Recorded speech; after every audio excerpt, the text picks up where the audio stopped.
parents started running an escort agency out of the family home.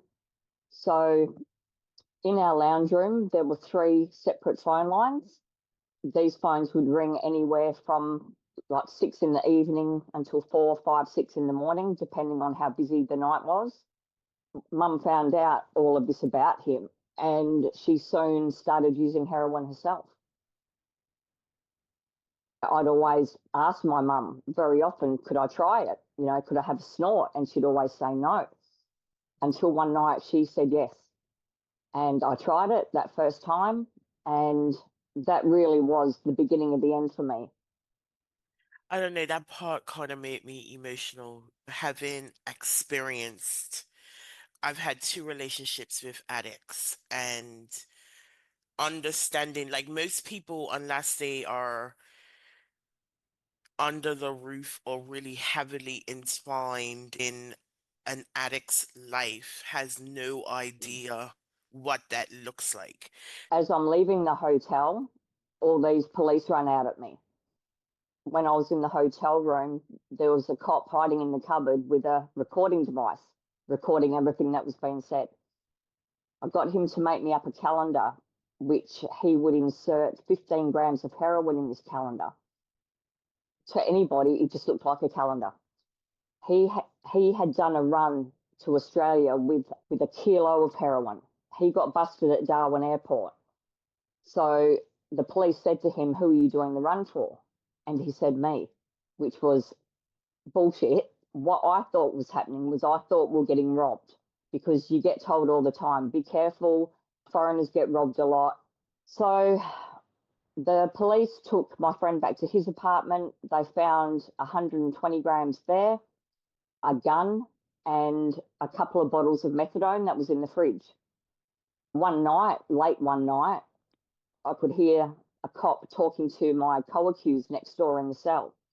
And he was asking, do we want to buy the methadone back? I said, yes, we'll buy it back. So we bought it, and I just said to, Bob, I just said, look, just take little sips of it. Yeah, that was sort of my introduction to, being arrested in Thailand. It was really difficult as well in respects to the language barrier. I was thinking it would be like Australia, and it would be a qualified doctor or nurse doing this. It was a prisoner doing these internal searches. I couldn't believe it. So my next big wow moment, I guess, was when I was taken up to the first floor, and it's just a floor full of cells.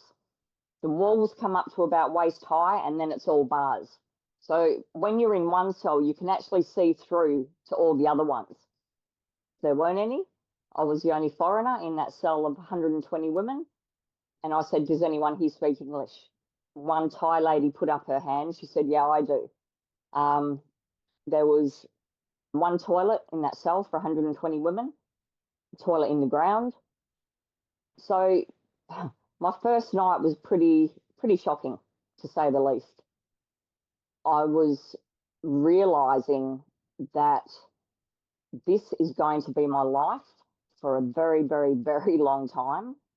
And I don't want to continue living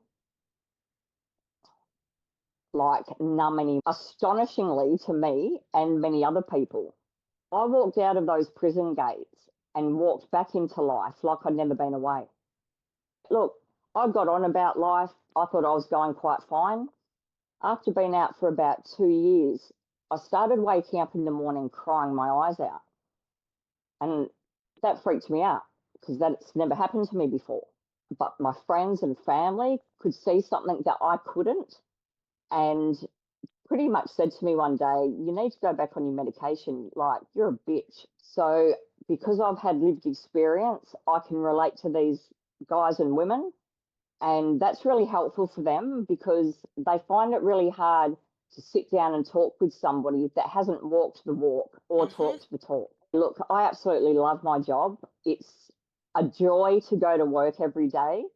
I'm very fortunate in that, because I know people that hate going to work every day. So for me to be working and doing something I love is just amazing. If I can stop that happening to somebody, that's everything. There is so much value in sharing our stories. We create community. It allows others who believe that I'm the only one that understands this to recognize that Yeah. they are not alone. I've been in jail twice, both for heroin offences, right? Now, most people would say, oh, she'll reoffend again. She's a drug addict.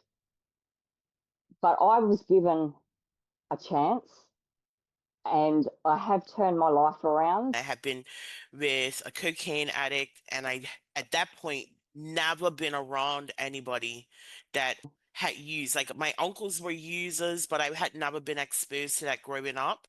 Most people who Oh, are yeah, using drugs are numbing themselves as yeah, a result of the trauma that they've been through, a result of the experiences that they've been through. It's not the seeking a high, but that high isn't, I'm doing this so my life is better. They're doing it so that they can deal with the life. And I think that's a very 100%. important thing to recognize. You were not built to break. You damn sure were not built to just survive. Disrupt the cycle, reclaim your life, and thrive on your own terms.